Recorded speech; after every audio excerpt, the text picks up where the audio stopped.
আচ্ছা বলুন তো, পৃথিবীতে এমন কে আছে যে সুখী থাকতে চায় না? আমরা যারা এই ভিডিওটা দেখছি এবং যারা দেখছি না, পৃথিবীতে থাকার প্রত্যেকটা মানুষ আমরা চাই যে আমরা জীবনে সুখী হব, এবং সুখে থাকার বিভিন্ন ফর্মুলা বিভিন্ন মানুষ দিয়ে থাকে।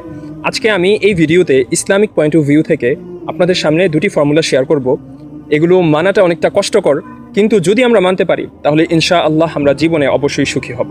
তার মধ্য থেকে প্রথমটা হচ্ছে, আল্লাহ রাব্বুল আলামিন আপনাকে যা দান করেছেন তা নিয়ে আপনি আল্লাহ তাআলার দরবারে শুকরিয়া আদায় করুন। যদি গ্র্যাটিটিউডের এই সেন্সটা আপনি আপনার মাঝে নিয়ে আসতে পারেন, তাহলে ইনশাআল্লাহ আপনি ভিতরে একটা আনন্দ অনুভব করবেন, এবং আল্লাহ তাআলার দরবারে ইখলাসের সাথে শুকরিয়া আদায় করার কারণে আল্লাহ রাব্বুল আলামিন আপনাকে যেই পজিশনের মধ্যে রেখেছেন তার চাইতে আরও বেটার পজিশনে ইনশাআল্লাহ আল্লাহ রাব্বুল আলামিন আপনাকে অতি অবশ্যই নিয়ে যাবেন। এটা হচ্ছে প্রথমটা। দ্বিতীয়টা হচ্ছে, সমাজের মধ্যে আমরা যেই অবস্থানের মধ্যে আছি তার চাইতে আমরা যারা নিচে আছে তাদের দিকে তাকাবো। যদি আমরা তাদের দিকে তাকাই তাহলে বুঝতে পারবো যে হাজারো গুনাহ করা সত্ত্বেও আল্লাহ রাব্বুল আলামিন আমাদেরকে কত ভালো পজিশনের মধ্যে রেখেছেন।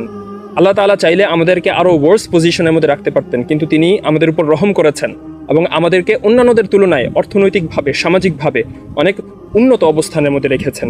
যদি আমরা এভাবে চিন্তা করি তাহলে দেখবেন যে আমাদের কাছে যা আছে সেটা নিয়েই আমরা সুখী থাকতে পারবো ইনশাআল্লাহ। তো এই দুইটা ফর্মুলা আপনারা অবশ্যই ফলো করবেন, তাহলে দেখবেন যে যেই অবস্থানেই থাকেন না কেন আপনার ভিতরে একটা ভালো লাগা সব সময় কাজ করবে।